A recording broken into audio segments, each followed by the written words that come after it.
Bom dia. Hoje é a continuação do tema de ontem, como ensinar e proteger os filhos. Ontem falei da importância de ensinar sobre as sementes, as plantas, lições preciosas da natureza que vão deixar na mente da criança e do juvenil lições para protegê-los contra os perigos da juventude.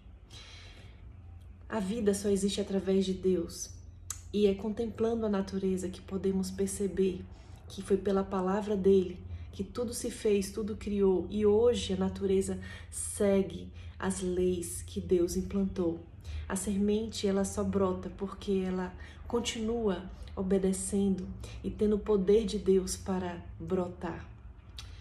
Sabe, hoje nós vamos falar sobre consequências, sobre o risco de ser rebelde a Deus, sobre liberalidade em doar, sobre a importância de morrer para o próprio eu no sentido espiritual para que possamos produzir frutos, sobre a importância também das crianças e juvenis terem em casa ou nas escolas uma área para plantar, para cuidar de plantas, para semear, porque esse cuidado vai ajudá-las no desenvolvimento do caráter. E por tudo isso, nós precisamos conhecer a palavra de Deus para proteger a nova geração. Sabe, a natureza ensina que o efeito segue a causa. A colheita vai mostrar o que foi plantado. No livro Parábolas de Jesus, na página 38, tem um texto muito interessante. A colheita testificará do que foi a sementeira. O obreiro negligente é condenado por sua obra. A cega dá testemunho contra ele. Assim é nas coisas espirituais. A fidelidade de cada obreiro é medida pelos resultados do trabalho. O caráter de sua obra, quer diligente, quer lerdo, é revelado pela colheita. Assim é decidido o seu destino para a eternidade. Sabe, a semente lançada produz uma colheita, quer queiramos ou não. E assim é na nossa vida. O que semeamos, nós vamos colher. E a pergunta é, estamos semeando compaixão, simpatia, amor? Ou estamos semeando egoísmo, amor próprio e presunção? Quem semeia para si está semeando na carne e vai brotar corrupção. Nós precisamos realmente de um relacionamento íntimo com Deus para que possamos estar semeando as sementes boas, que por sua vez vai influenciar outras pessoas. Sabe, a semente lançada, ela produz uma colheita e na vida humana não é diferente. Na página 39 tem um texto também muito bom que diz assim: Deus não destrói a ninguém. Todo aquele que for destruído, ter-se-á destruído a si mesmo. Todo aquele que sufoca as admoestações da consciência está lançando as sementes da incredulidade, e estas produzirão uma colheita certa. Rejeitando a primeira advertência de Deus, Faraó, na antiguidade, semeou as sementes da obstinação e colheu obstinação.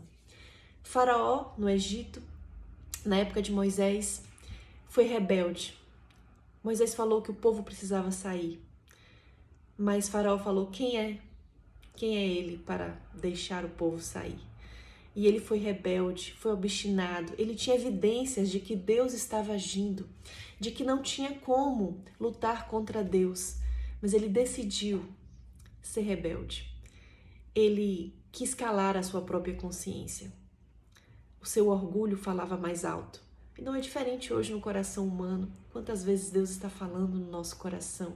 A nossa consciência, na realidade, é o Espírito Santo ali trabalhando para nos mostrar qual caminho seguir. E quantos estão querendo calar a voz do Espírito Santo? Sabe, se a pessoa não der ouvidos à voz de Deus, por fim, acontecerá o mesmo que aconteceu com Faraó. Ele viu seu filho morto, ele viu seu reino destruído, ele viu todo o seu exército se afogando no mar. E assim, ele foi um derrotado. Ele se autodestruiu. É o cumprimento do que está escrito em Gálatas, capítulo 6, verso 7, que diz: tudo que o homem semear, isso também ceifará. Então, quer queiramos, quer não, nós influenciamos outras pessoas. Não existe como ficar neutro, sabe? Se plantamos sementes de bondade, obediência, renúncia, isso vai se reproduzir em outras pessoas e essas outras em terceiros. Mas se plantarmos sementes de inveja, amargura, malícia, dissensão, conflitos com outras pessoas, vai brotar uma raiz de amargura que vai contaminar a muitos. E essas pessoas contaminadas contaminarão ainda outras. Veja o que está escrito em Hebreus capítulo 12, verso 15, que diz: tendo cuidado de que ninguém se prive da graça de Deus e de que nenhuma raiz de amargura brotando vos perturbe e por ela muitos se contaminem. Sabe, tem uma outra lição preciosa nas sementes, a liberalidade. Em Isaías 32, verso 20, diz assim: bem-aventurados vós, os que semeais junto a todas as águas e deixais livres os pés do boi e do jumento. Você sabe o que significa semear junto a todas as águas? Significa que devemos estar sempre distribuindo as dádivas de Deus a quem está em necessidade e também a causa de Deus. Interessante saber que isso não levará à pobreza. Veja o que está escrito em 2 Coríntios 9, 6. E digo isto, que o que semeia pouco, pouco também ceifará, e o que semeia em abundância também ceifará. É repartindo que as bênçãos são aumentadas. E em Lucas 6, verso 38, que são as palavras de Jesus, está escrito: dai e ser-vos-á dado, boa medida, recalcada, sacudida e transbordando, vos deitarão no vosso regaço. Sabe? Então a liberalidade é uma bênção, tanto no sentido espiritual como na sementeira. Sabe, pessoas em necessidades que recebem bênçãos temporais, uma cesta de alimento, recebe roupa, recebe um auxílio, recebe alguém, jovens que venham na casa e façam aquela faxina, que ajudem com as compras, sabe? Essas pessoas beneficiadas têm o privilégio de contemplar o nosso amor e simpatia. E isso resulta em preparar o solo do coração para a semente do Evangelho. E Deus fará com que a semente germine para a vida eterna. Assim como a morte de Cristo trouxe vida eterna à humanidade, a todo aquele que crê, porque estávamos condenados à morte eterna, assim também a nossa vida precisa ser lançada no suco da necessidade do mundo. O amor próprio e o interesse próprio, eles devem morrer. Porque a lei do sacrifício é a lei da preservação. E na vida humana, dar é viver. A vida que será preservada é a que é entregue com liberalidade ao serviço de Deus e do ser humano. Os que sacrificam a própria vida pela causa de Cristo estão conservando a vida para a eternidade.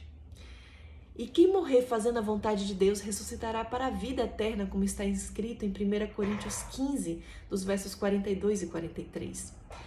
As crianças e juvenis, elas precisam entender essas grandes verdades para que elas cresçam com a fé bem enraizada e dessa forma elas se protejam dos grandes perigos da juventude. Precisamos aproveitar a oportunidade, tendo nas escolas ou em casa área para plantar. Enquanto trabalham com a terra, preparando o terreno, os pais ou professores precisam ensinar as grandes lições da semente, do morrer no sentido espiritual para ter vida eterna, do tipo de semente que estamos plantando, das consequências de nossas palavras e atitudes e dos frutos de tudo isso. Sabe, o cuidado com plantas está exposto à natureza, é a sala de aula de Deus para a nova geração. O contemplar a natureza faz aprender do Criador e nós não podemos perder essa oportunidade. É uma pena que nas grandes cidades isso é difícil, mas não é impossível. Tem uma outra lição importante. Quem morrer fazendo a vontade de Deus vai ressuscitar para a vida eterna, como está escrito. Nós precisamos ensinar que a vida não é nada aqui. Ela é curta, mas deve ter uma preparação para a vida eterna que está próxima. Sabe, no cultivo com a terra, em solos arenosos e difíceis, há grandes lições. O preparo do solo exige cuidado, adubo, arar a terra, umedecer, tirar as ervas daninhas. Sabe, não é diferente no coração humano. Precisamos ter esse cuidado com o solo do coração. Precisamos a cada dia buscar o Senhor. A cada amanhecer, precisamos estar na presença do Altíssimo, passar tempo em oração, estudar a palavra, para nos fortalecer espiritualmente. Porque é dessa forma que estaremos crescendo na fé. Assim é com o coração. Deus nos ensina que precisamos de dedicação na vida espiritual, tempo de qualidade na presença do Altíssimo. E o Espírito Santo fará a obra para que o nosso caráter seja mais semelhante ao Senhor. Nós receberemos uma cura espiritual que vai influenciar para termos saúde física, mental, social. Vai revolucionar a nossa vida, que por sua vez vai revolucionar a vida de nossa família, de nossos vizinhos, colegas de trabalho, a comunidade em volta de nós. Porque não somos uma ilha, nós influenciamos ou somos influenciados. Cultivar o solo vai trazer bênçãos para o educador, para o educando, para desenvolvermos um caráter. Que Deus nos abençoe nesse dia, que Deus nos ajude. Esse é o meu desejo. Um grande abraço.